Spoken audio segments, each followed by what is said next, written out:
that's a very common experience among everyone who will probably ever come to this church, is the multiple ways that we've all questioned and the multiple ways that we've all been rejected for our questioning, the multiple ways in which we're like, well, this doesn't fit and this doesn't fit, but what about this and what about that? I mean, that's a perfect segue into actually why we're doing this study on the Gnostic text, and specifically in this book. Did you all read it, Carol? I know Jill did not.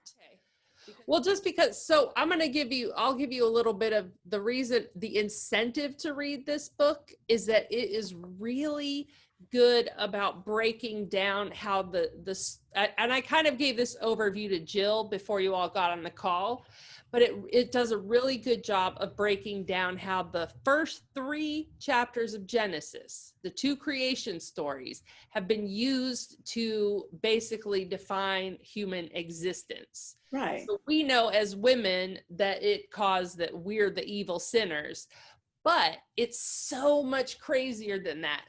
And Augustine, who coincided with Constantine, how he basically changed all of early Christian views of creation from the gift of God of moral freedom, and that also with moral freedom comes moral responsibility, how Augustine changed it to human beings are inherently evil through Adam's semen to this day, because Adam and Eve sinned.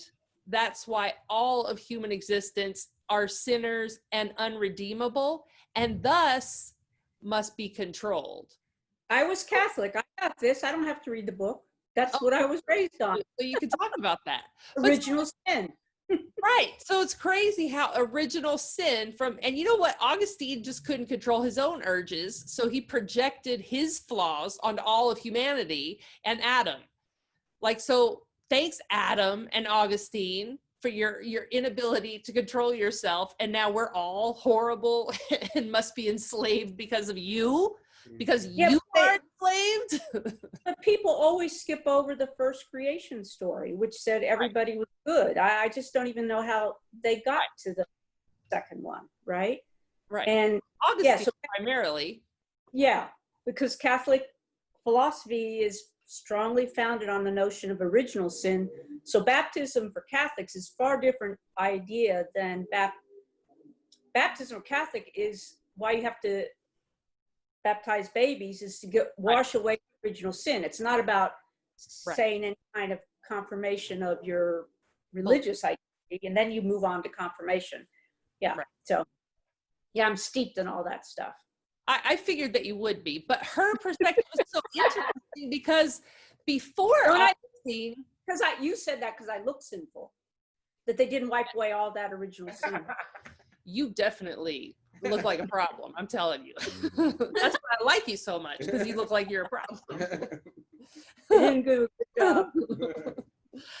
But I was just, it's just fascinating to me because, in our last one in the Gnostic Christianity, the one that you're reading, Ellen, the one that you have, Jill. So, if you want, we can go back to that next week instead, too. So we can decide.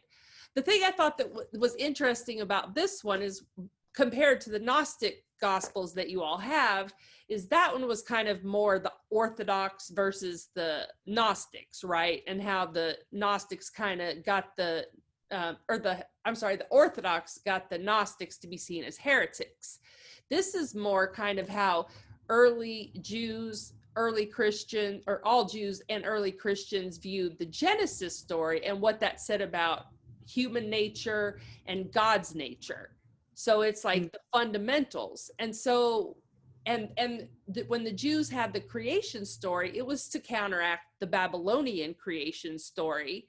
So then, all this Roman stuff that came after it, the founding fathers, even before Augustine, the ones that are more talked about in the book you have, they all had views that it was about freedom and free will. And that's what the Gnostics were saying. Well, not entirely, because we can't control our surroundings. And so some surroundings take away our free will. Where Augustine then comes in with this book, and this is the thing that sticks. Like, out of all the conversations that I just mentioned, none of those stuck. Right. Augustine, the lunatic who can't control his urges, says that all people are evil, and that's what we're stuck with. Well, Martin Luther, yeah, but the Protestant Revolution, whatever we call that, Reformation, it's because Martin Luther was sinful and he needed somebody to tell him he's graceful. He was steeped in that stuff. Ugh. And I don't you like know, so Luther either. no, but no, there's a whole host of reasons. Or as Catholic, my daughter like to put it, I did send her to a good Jesuit school, questionably whether Jesuits are Catholics or not, you know. What a way to ruin a good cathedral door. Nail a bunch of pieces on the door. Sorry. I'm a little bit, sorry. That was kind of, what would you call that? That was irreverent. Okay. I'm by me. Not in this group. No. This is like the church of irreverence. Right. It does have tremendous implications for the whole rest of the world and for how we view God. I mean, and it got so embedded, and I'm not totally sure how. So it'd be interesting to read how they got it to. This is really like that, you know, they kind of, you know, go into the creation stories, but as soon as they got to Augustine, it kind of confirmed what I had suspected when I was reading the other one with the previous founding fathers. You know, they were building church institutional power and, you know, trying to make it universal. And so they had their own sort of power struggle. But Augustine, what he did was he handed a religion of freedom over to empire on a silver platter, and it has never recovered since then. He gave them a theology, which they took, ran with, and is still got a hold of it today. And that's when I was like, oh my God, that's what today is about. Today is about the same sort of time in the Gnostic, in the early church. You know, they had diversity of Christianity, and then someone kind of overtook it. We had diversity of Christianity, now someone overtook it.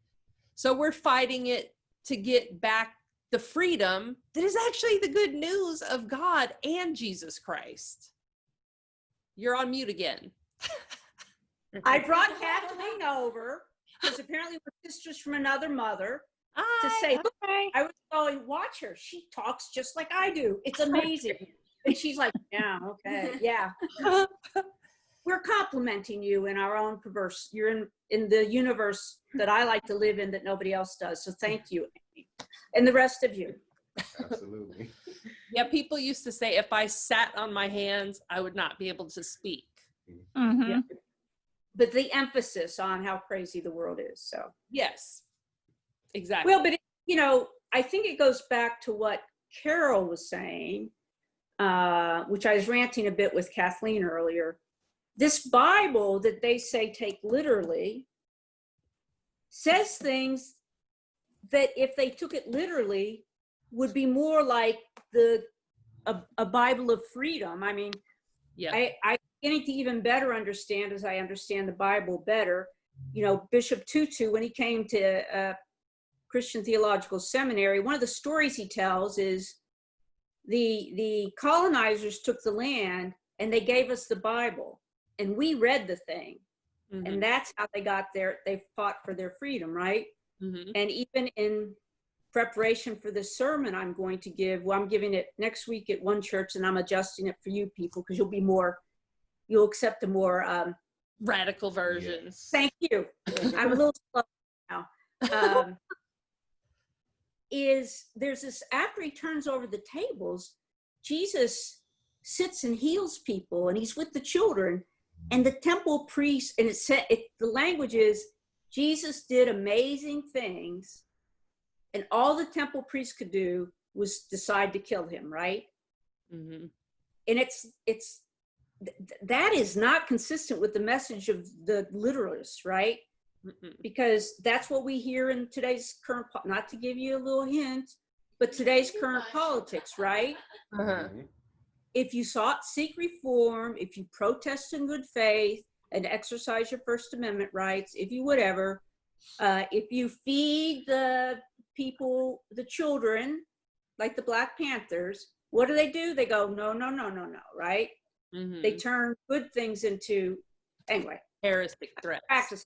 But yeah. I think that's what happened with that. It's amazing how they've twisted the meaning, right? And you're saying the same thing, the Adam and Eve story as a fundamental story, right? Right.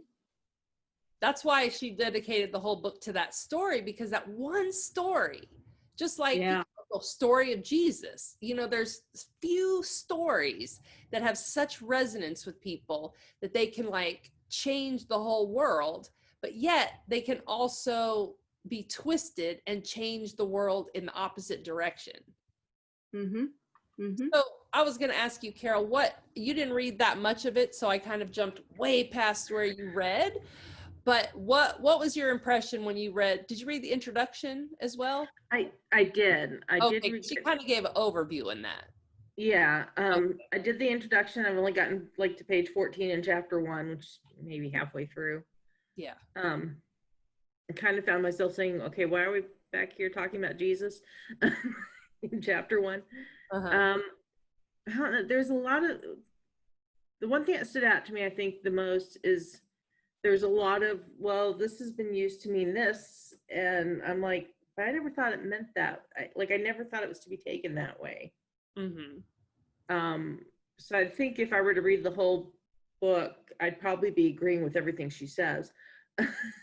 You probably would agree with a chunk of it, at least. Yeah.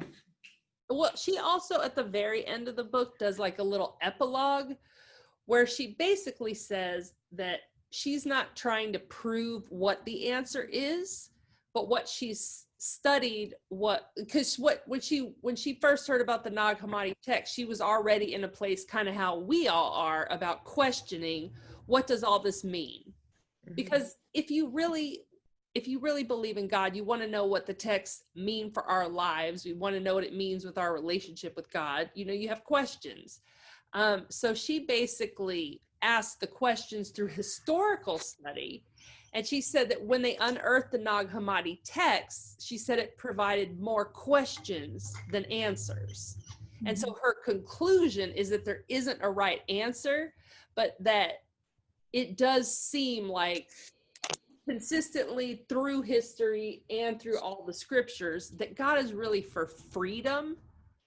And so, you know, it's really good to be able to study the texts that were excluded so that we can come back to more of our understanding about freedom. I mean, that wasn't her exact conclusion. That's part hers, and then I added mine at the end. But it's so interesting because there was a chapter too where it basically kind of brings up individualism versus communalism. And that's kind of where we are today. But I wouldn't say the Gnostics were totally communalists either. It was interesting how, like in this book, it kind of made it seem like the Gnostics were more individualistic and the Catholics were more communal. And so I was kind of like, huh. But it's really just depending upon, it really shows in this book how it was from what the church was facing that really affected how people interpreted it.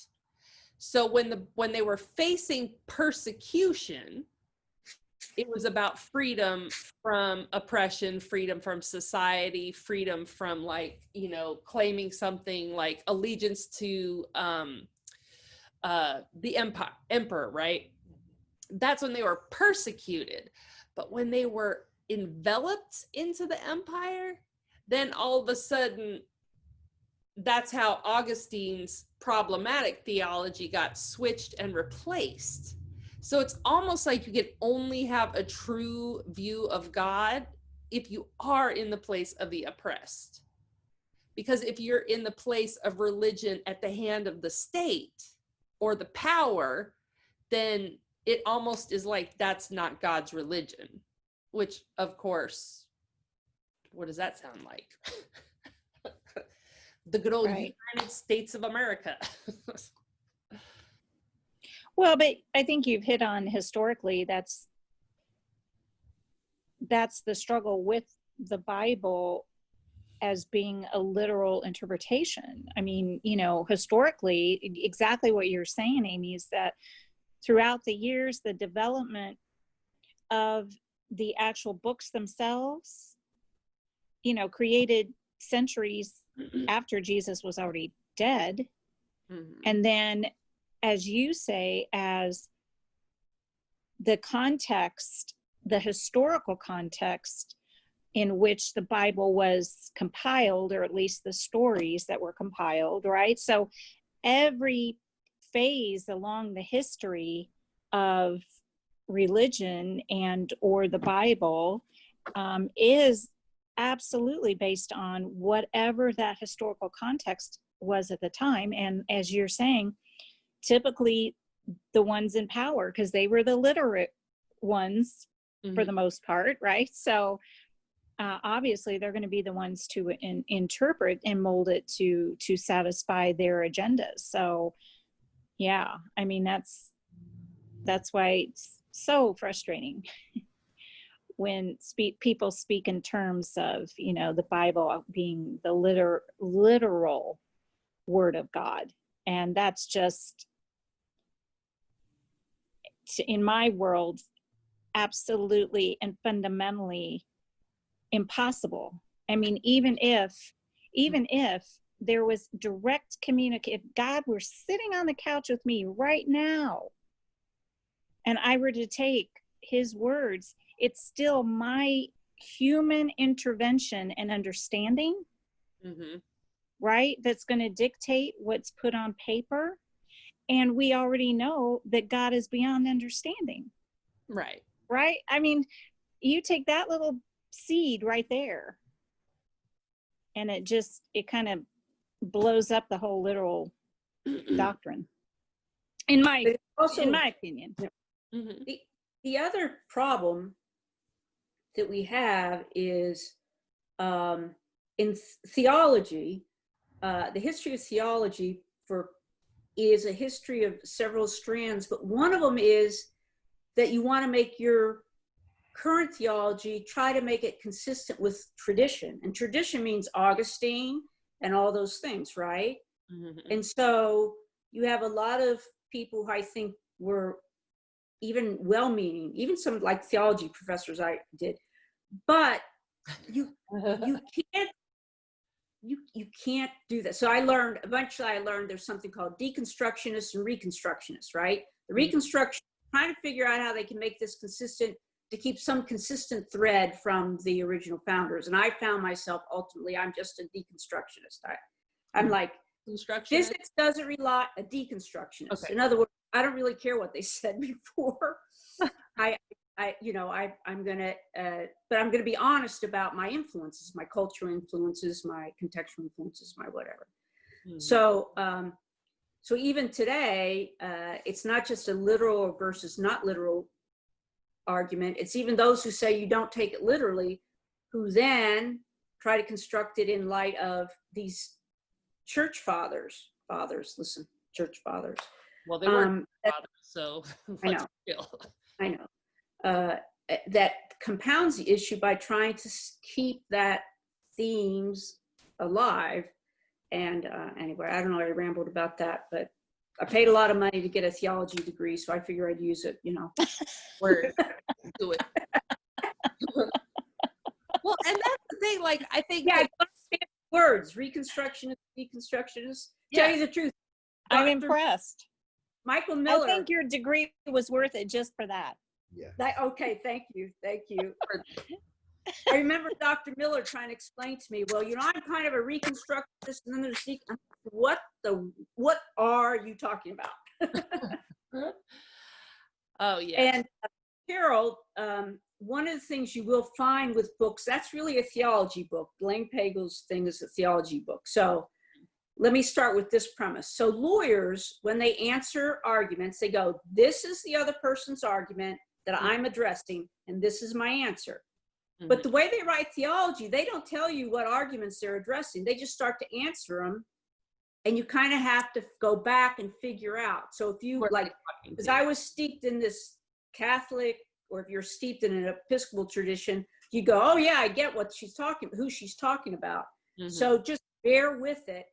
You'll eventually kind of figure it out or read the notes. I don't even know how this book is written, but they don't do that. And you can be in the middle of this book and going, I have no idea why they're talking about this, right? Because you don't know Jane Jones or Bill Smith, who she's talking to, right? Because they talk to each other in this odd way. So that's yeah.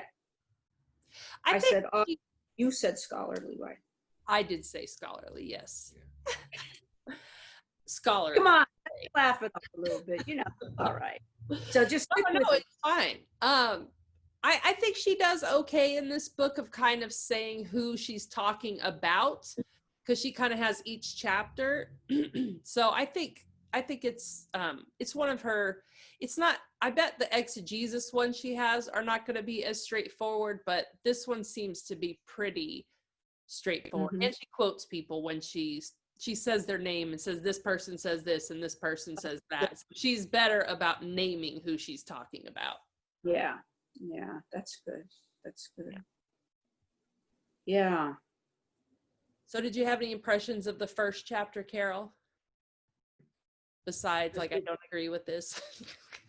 No, I mean, just that was kind of my impression right there. It's kind of like, I still got caught up in them. Okay, why are we talking about Jesus again? Like, I'm glad I read, like, I know she summarized everything in the introduction, but then, and it made sense when she summarized it. I'm like, oh, okay, this doesn't seem so bad.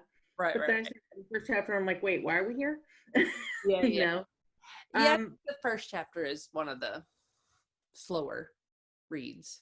Okay, so if I make it through that one, the rest should be breeze. I mean, I wouldn't say breeze, but I would say it's interesting, and you just kind of have to look at it kind of like, this chapter is this idea, this chapter is this idea, and then it helps you understand kind of, which to me is the most interesting part, is what Augustine did. But that's just my personal thing that I find interesting too. So you may find something like halfway through, like, oh, that whole thing about whatever, I don't know, I can't think of something off the top of my head that resonates with you the most. And so that could be the most interesting chapter to you. But yeah, my thing is how to tear down the patriarchy. So anytime I see where the patriarchy messed up, I'm like, I knew it. I've been telling people, I knew it. Right. I knew it. I knew that's what it was about. She sounds like me, doesn't she? I said looking for the hole within the patriarchy. Kathleen talking in the background, and she said, did you hear her say? She said, I said, this Amy sounds like me. She says she sounds like my school too, because the school she's at, they'll find every flaw they can in patriarchy. So she said, they're big on that. So, yep. That's center to all girls school, right?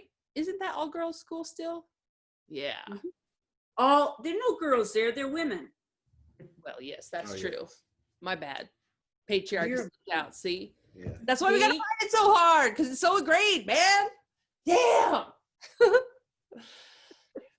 Because I still think of all girls schools like grade schools. I forget that grow up and they and that too. Oh, these schools were built specifically to counter all that stuff where only men could go to school at those schools, and they carry on those traditions in a big way.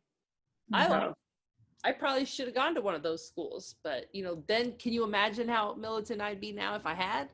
No, the world would have just been fixed by now, and we'd be resting easy.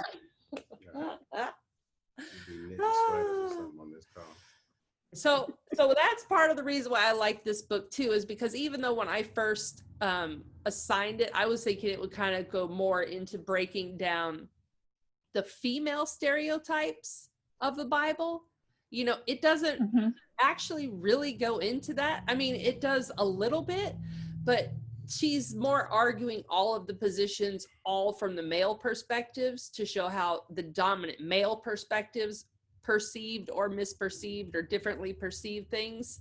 But in that, you kind of see where we lost our freedom and the good news of Christianity And, you know, just because it happens to be patriarchy and white supremacy that took it over, you know, it was Roman supremacy and patriarchy at that time. And, you know,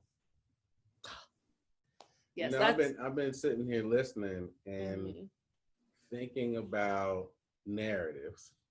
Yeah. And being a narrative therapist, I know that there are two conversations that we find ourselves in, no matter what social location we live. That is the local conversation, which is between family and friends, and then the larger or the meta conversation of society. global. Yeah. And patriarchy, I would say, is probably neither good nor bad, like a lot of things, but how it's been applied and how it's been used has been horrible. And those folks knew the power of stories, and they knew that when you tell a person something, if it's a happy story, they get happy. If it's a sad story, they get sad. If it's, you know, whatever the story, whatever you want from the person, you design the story that way. And so they figured out, oh, we'll create problems and then be the only social location able to solve the problems. And so now we're going through finding all of the places where they've set these traps of creating problems by throwing the stone and then hiding their hand and being the only person that can come out, or the only group that could come out and actually correct these things. That's a fallacy. That's a game. And I'm glad that we're now deconstructing this. And I think that this is a church of deconstruction, because in the social dance that we do with one another, it's all constructed. Every bit of it. So, you know, if we say this is a napkin, then it's a napkin. If we say it's a 37 Buick, then it's a 37 Buick. It just depends on what we've agreed to. And so we've agreed by omission in a lot of times, a lot of cases, with patriarchy. And complicit in that. And that's how God could come back and say, and you can say, oh, Lord, I did this for you and I did that for you. And God could be like, who are you now? Who are you with again? I do not know you. Because I see where your tax money went. I see, you know, how your vote happened. I see how you were silent. How you treated the poor and the marginalized and the women when and the widows. When that homeless and the person child. came on the block, I see how fast you called the police, you know? So I'm just glad to hear us now pulling these strings, because it's a lot of threads hanging out.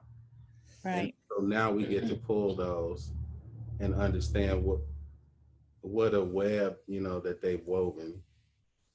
And more people are becoming aware, just learning and revealing. I mean, I've had many a conversation about that, on people saying now, oh, you know, I didn't realize the day in the life of someone else and hadn't walked in their shoes. And so that's how you know, knowledge is power, right? So patriarchy made sure that you would be divided by possessions and things. So the thing to put you to sleep is your nice home and your nice car and your nice retirement and your nice income. Those are the things that put us to sleep and make it acceptable that we're driving that nice car past the homeless camp and we won't even look over there. Yeah, it's a good distraction. They're smart. Comfort. The ultimate they distraction. are wickedly wise. Yeah, and I think we should get, that's a logo. Comfort, the ultimate distraction. Well, it is. I'm with Thaddeus totally. And the only, well, two things to Jill's, and I accept that maybe people are just getting their eyes woke, but the truth was I lived through the 70s. there was feminism. They were out on the streets. They tried to pass the ERA. This is not, patriarchy is nothing new, except they created a narrative. In fact, the ERA failed to pass. It was well on the way to passing. And you get Phyllis Schlafly. I don't know, Jill, I don't know how old you are. So. Oh, I know. Yeah. Okay. And they claim it's all lesbians as a way to scare people, just like they do now. I mean, there's nothing new here. And then all of a sudden it's like off the table, right? Because they play this morality scare game. Yes. And you know, and they do it over and over. So on the one hand, I agree, some people are just getting their eyes open. On the other hand, I'm like, where have you been? And why do you know? Well, right? there's the crux of it is because the comfort, right? Yes. It's like we were talking about. And to your point, Ellen, I mean, I have friends that are my age, and I'm kind of like, everything that, you know, they just see right now what's happening in this moment in time as though it's novel. Right. And I'm like, where have you been? To your point, Ellen, where have you been? You're my age. How could you not understand and know this? How could you not? But it's all in the comfort. The whole capitalist myth, and the reason it works, and it's why it's not working now, is, well, we've talked about the revolution coming. As long as you give people crumbs, they'll be quiet. But now people are losing their lives and their livelihood. Right. Whole different ball game. We never had a good economy. Any economy that collapsed that fast was not a good economy. You got that right. But we as people are, the opiate of the people is not religion. No. It's consumer goods. It's good. Right. Yeah. It's right. consumer goods. And So America, little house And the little, narrative that Thad was talking about. The narrative. to Yes. make America great again is to say, hey, we'll give you your goods back. So you're different from those other folks. You stay like that. You just have to be mad at those other folks for daring to be human. Yeah. As long as you keep them in their place, we'll keep you in your place. And that's the deal. will keep you happy, right? So that But think Lebanon Broke that deal too. They broke that deal because they're vampires. So in 2007-8, they went ahead and dispersed a bunch of garbage onto the market and let us gobble it up. And then took folks' homes, kept their down payment, kept their earnest money, kept all of their payments, right? And took all the inventory back and said, hey, I can't help you. And so people were mad after that.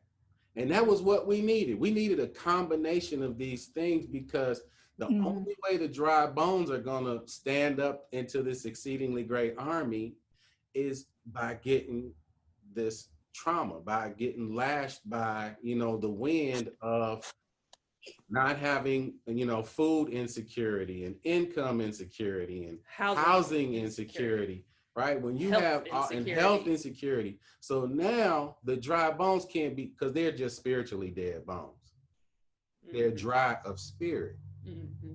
So when the winds come and shake them, then they'll stand up into this exceedingly great army and do what the designers of patriarchy wanted, was to set up competition amongst everyone else.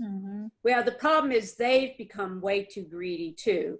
And everybody is calling out. They sent billions of dollars to corporations even today. I think the only way you can be spiritually renewed, and I say this with some hesitation, is to disconnect your happiness from what you own, right? Now, I say that with some hesitation because God put me through a lot of stuff the last 10 years, but he's always let me keep that house. So I'm trying to think, what do you want me to have this house for, right? Because you took all sorts of stuff. But, you know, I almost feel guilty for having it. But, you know, so, but if they, but you don't have to be deprived. I mean, that's right. There is a difference.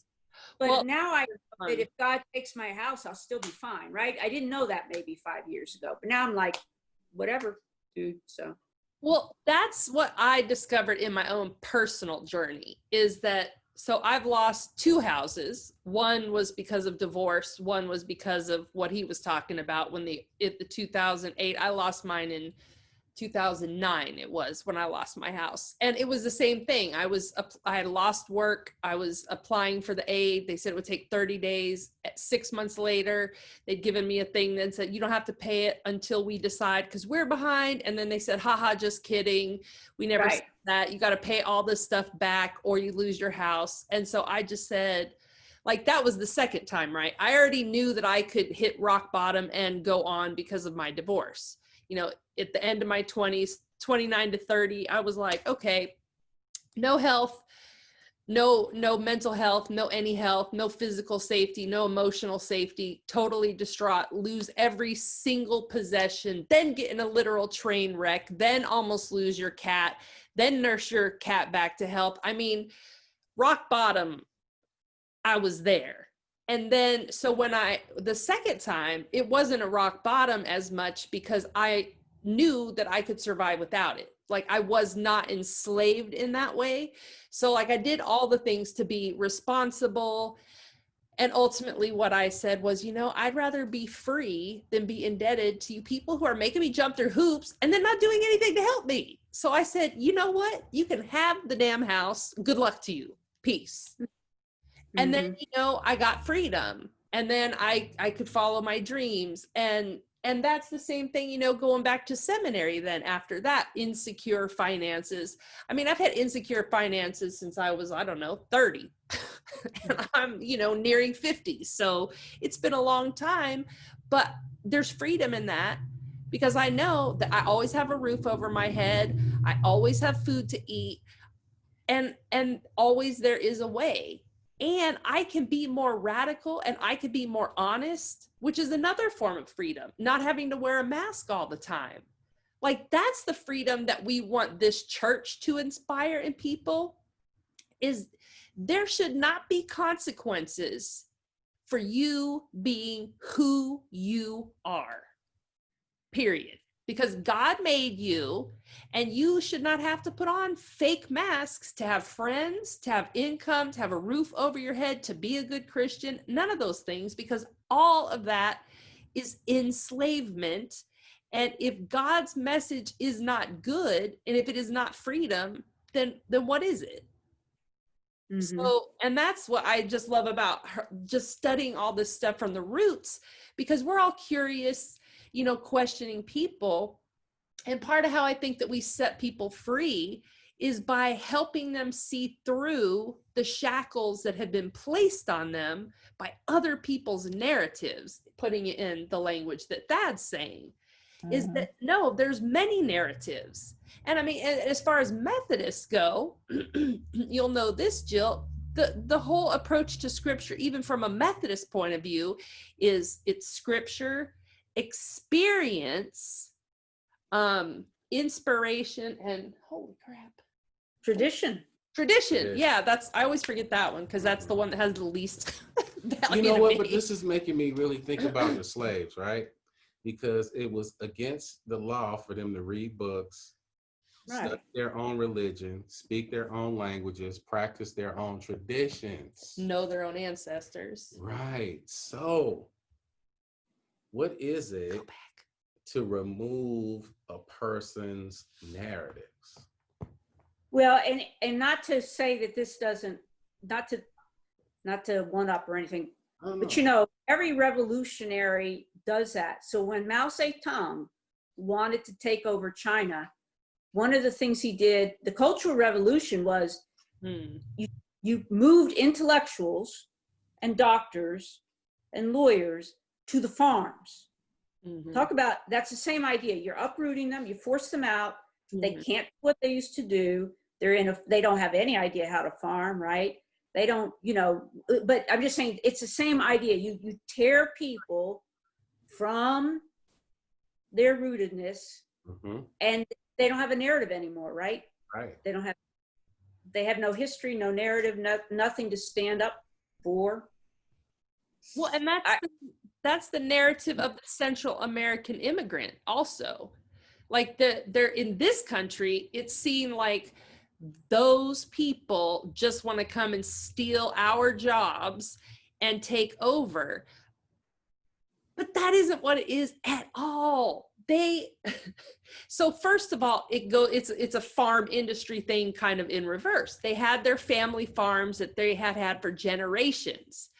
America's global policy of lowering the cost of food and having subsidized farms here, where we could artificially lower the cost of farming commodity goods and all of that, pushed those people out of business, allowed companies like the Guatemalan Fruit Company and all the Dole, all the multinational fruit corporations. And the same thing happened in Cuba with sugar. So they basically took all these people's land so that they then had to go work in factories because they could no longer sell their produce at an amount where they could live for their family, like feed their family and have enough left over. So then they had to go into low wage jobs. Then, jobs move to wherever they move. So they have to migrate to find where work is because these companies came in and stole their land in the first place. Mm-hmm. So everything is cause and effect, but we just act like, oh, well, we earned it. No, you didn't. But see, by deception, we're at the store buying Dole bananas and Dole pineapple in the can, and right, making our upside down, pineapple cake and smiling on Sunday and, feeling real good. And that's where you go full circle, Thad, to what you were saying. Mm-hmm. And we come full circle to consumerism. Yeah. And besides legislation, the biggest impact we can make is the choices we make in the grocery store and at the department store, all of that. But you have to convince people.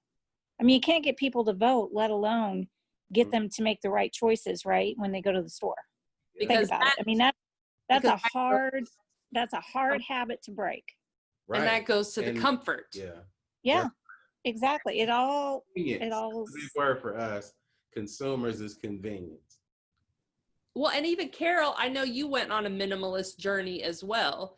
So now Carol's super minimalist. I mean, I think that not where I want to be.